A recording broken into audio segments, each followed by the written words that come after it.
Mengetahui si wanita sudah tak berdaya, pria tersebut lalu membekap mulut dan hidung wanita tersebut. Lalu dengan cepatnya, ia pun mencekik leher korban tersebut selama 10 menit lamanya. Dalam rekaman CCTV kedua, yang juga viral tersebut, dengan jangganya ia pun keluar dari kamar hotel tersebut seorang diri, namun membawa koper yang sangat besar berwarna hitam tersebut.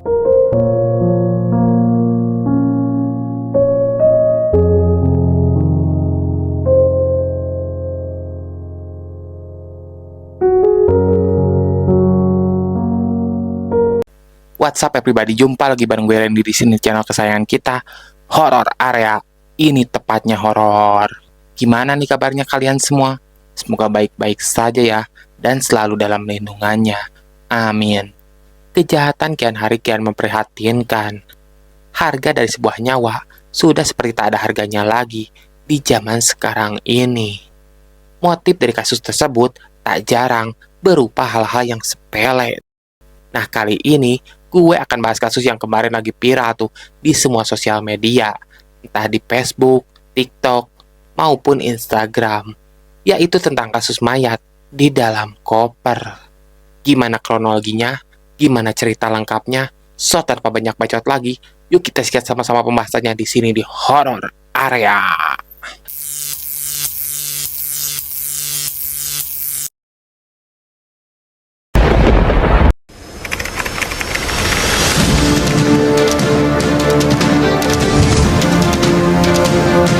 Kejadian ini berawal pada hari Rabu, tanggal 24 April 2024, di mana kala itu ada seorang pria berinisial AARN.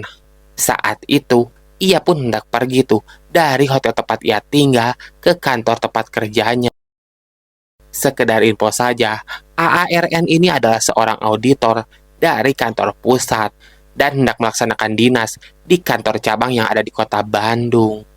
Singkat cerita, setelah sampai di kawasan kantornya tersebut, pria tersebut lalu bertemu dengan salah satu wanita yang bekerja di kantor tersebut, berinisial RM. Pada awalnya, RM ini akan menyetorkan uang dari perusahaannya senilai 50 juta rupiah tuh ke salah satu bank yang lokasinya tak jauh dari perusahaan ia tempat bekerja tersebut.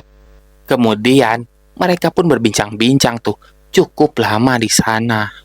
Hingga pada akhirnya, pria tersebut pun mengajak wanita itu untuk bertemu di luar kantor lokasinya. Tanpa babi ibu, mereka pun langsung keluar tuh dari kantor tersebut dengan cara berpencar atau berpisah satu sama lain. Dan setelah di luar kantor, mereka pun akhirnya kembali tuh bertemu di sana. Setelah itu, keduanya pun pergi bersama dengan menggunakan sepeda motor yang digunakan wanita tersebut. Ternyata, tempat yang mereka tuju pun adalah hotel yang ditempati oleh pria tersebut. Dalam CCTV pertama yang ramai beredar di sosial media, mereka pun terlihat berjalan dan memasuki kamar hotel sekitar pukul 9:50 pagi. Setelah sampai di hotel, mereka pun lalu enak-enak tuh. Singkat cerita, proses ngaruh pun berakhir tuh dan selesai kala itu, gengs. Setelah itu, mereka pun melakukan perbincangan. Dalam perbincangan tersebut, si wanita pun ternyata meminta sang pria tersebut untuk bertanggung jawab dan diminta juga untuk menikahi wanita tersebut. Dengan tegasnya, sang pria itu pun menolak mentah-mentah permintaan wanita itu. Tak lama setelah itu, sang wanita pun kembali mengucapkan kata-kata dan terjadilah perdebatan di antara keduanya. Diduga sakit hati atas pernyataan si wanita tersebut, pria tersebut lalu akhirnya membenturkan kepala sang wanita ke tembok hotel tersebut, hingga perempuan tersebut pun mengeluarkan cairan merah.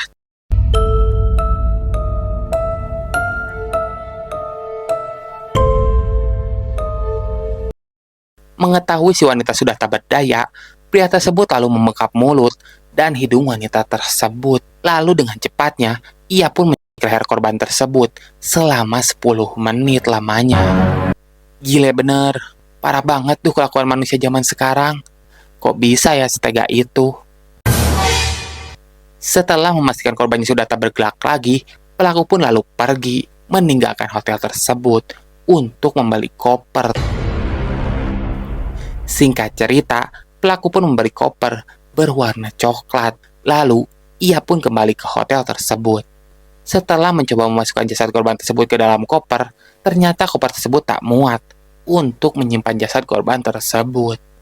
Lalu, pelaku pun kembali pergi bergegas membeli koper yang ukurannya lebih besar. Singkat cerita, ia pun kembali ke hotel tersebut dengan membawa koper yang besar berwarna hitam. Tak butuh waktu lama, pelaku pun lalu memasukkan jasad korban ke dalam koper tersebut. Setelah itu, pelaku pun lalu pergi keluar hotel, berniat menitipkan motor korban ke sebuah tempat penitipan motor. Setelah selesai, ia pun kembali ke hotel tersebut dan memesan sebuah kendaraan yang diduga untuk membawa korban yang telah ia masukkan ke dalam koper tersebut.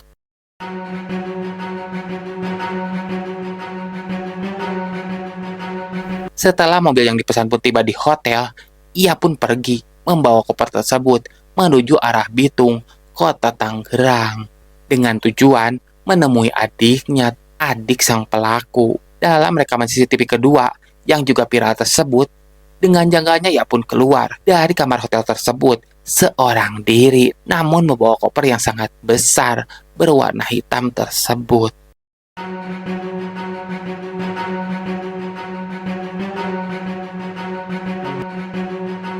Diduga, adik pelaku tersebut yang berinisial AT pun membantu proses pembuangan jasad korban tersebut.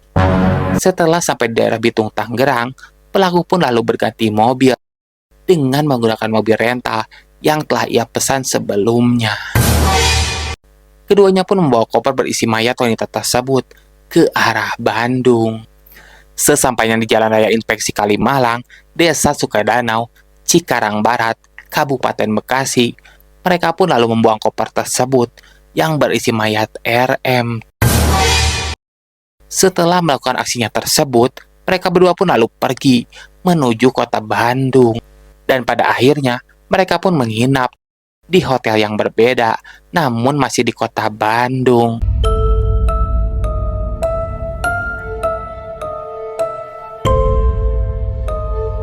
Setelah selesai beristirahat dan menginap di hotel tersebut, pelaku pun akhirnya pergi kembali ke daerah Bitung dan mengantarkan saudaranya kembali ke daerah tersebut. Setelah itu, sang pelaku utama pun lalu terbang ke daerah Palembang, ke tempat tinggal istrinya yang berada di kota tersebut pastinya. Pada hari Jumat 30 April 2024 lalu, pelaku utama pun lalu menghubungi ibunya bertujuan untuk meminta kembali uang yang telah ia transferkan sebelumnya. Dan pada akhirnya, pada tanggal 1 Mei 2024 kemarin, pelaku pun akhirnya ditangkap oleh pihak kepolisian. Ungkap Kapolres Metro Bekasi, Kompol Tuedi Aditya.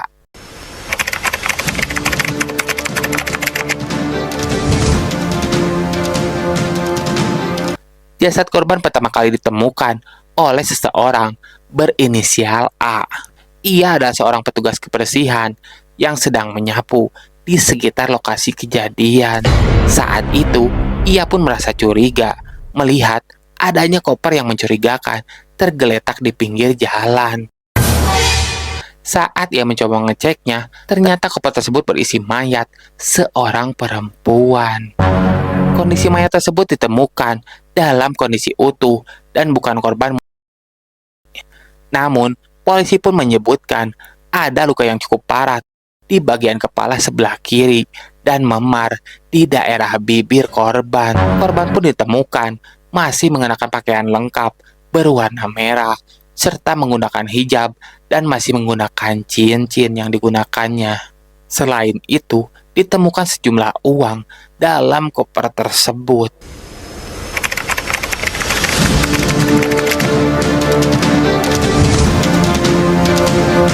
Setelah melakukan penyelidikan atas kasus tersebut, pihak kepolisian pun berhasil menangkap pelaku wanita tersebut yang berasal dari Bandung itu.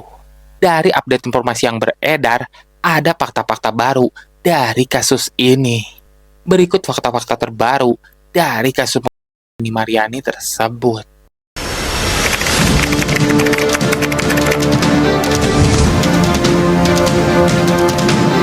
Humas Polda Metro Jaya, Kombes Ade Arisyam, mengungkapkan fakta bahwa pelaku tak hanya merenggut nyawa korban, tapi ia juga mengambil harta korban. Ia pun mengambil uang kantor yang akan disetorkan korban ke bank tersebut.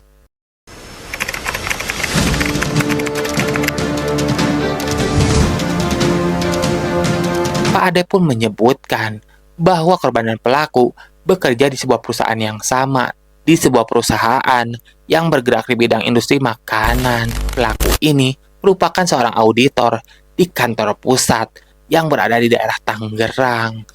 Sedangkan korban, ia pun bekerja di gudang tuh yang berada di Bandung lokasinya sebagai seorang akuntan. Beliau pun belum menemukan info yang valid apakah korban dan pelaku memiliki hubungan khusus atau tidak.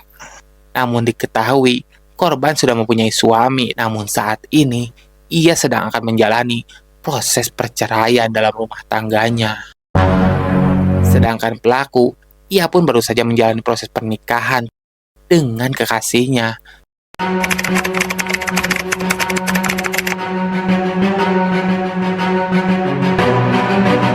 Pada tanggal 17 Maret 2024 lalu, pelaku pun telah melakukan proses pernikahan dengan kekasihnya, dan rencananya ia pun akan menggelar resepsi pada tanggal 6 Mei 2024. Resepsinya pun diadakan di kota Palembang, yang mana ini adalah kota tempat tinggal dari istri pelaku.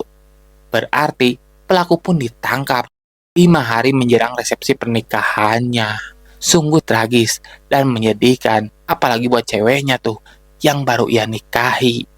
Pasti dia sedih banget.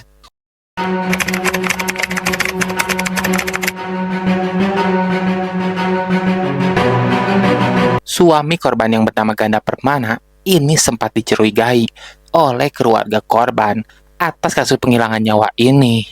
Namun, waktu pun akhirnya menjawab semuanya. Setelah viral di sosial media dan ditemukan pelaku sesungguhnya, keluarga korban pun lalu minta maaf atas kecurigaan tersebut yang dituduhkan kepada suami korban tersebut. Keluarga juga meminta maaf kepada Ganda Permana secara langsung karena sempat menuduh sang suami tersebut menjadi dalang dari kasus tersebut. Hal ini diungkapkan oleh sepupu korban yang bernama Anjar Gumilar. Setelah tertangkap, keluarga Rini pun berharap kasus ini bisa diusut secara tuntas. Mereka pun meminta para pelaku tersebut bisa dihukum seberat-beratnya. Ganda Permana, suami korban tersebut akhirnya buka suara dan mengaku memaklumi jika dituduh menjadi dalang atas kasus penghilangan nyawa istrinya tersebut.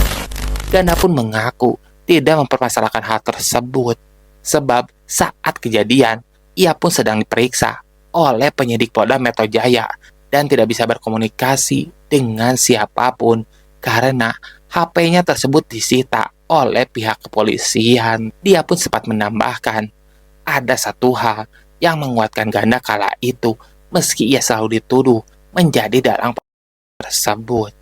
Hal tersebut adalah kedua anaknya saat kejadian, yang mana mereka tak pernah mencurigai meski semua sorotan kasus menuju kepadanya. Sambung Ganda kala itu.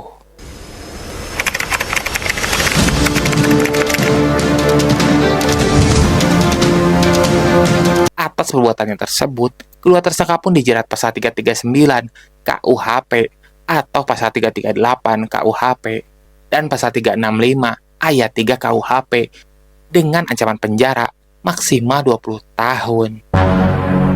Itulah pembahasan kasus yang viral tuh menggegerkan masyarakat, terutama di media sosial.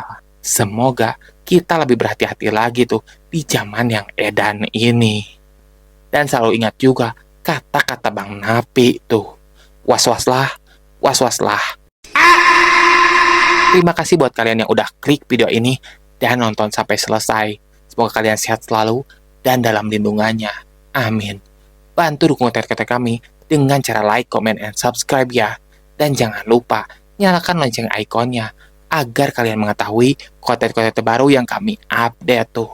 Dan buat kalian yang ingin pembahasan lain di channel ini, silakan saja tulis di kolom komentar ya. Nanti kalau gue mampu, gue bahas topik tersebut di channel ini. Terima kasih. Sekian horor area kali ini. Semoga Anda terhibur. Gue Randy di sini pamit undur diri. Bye.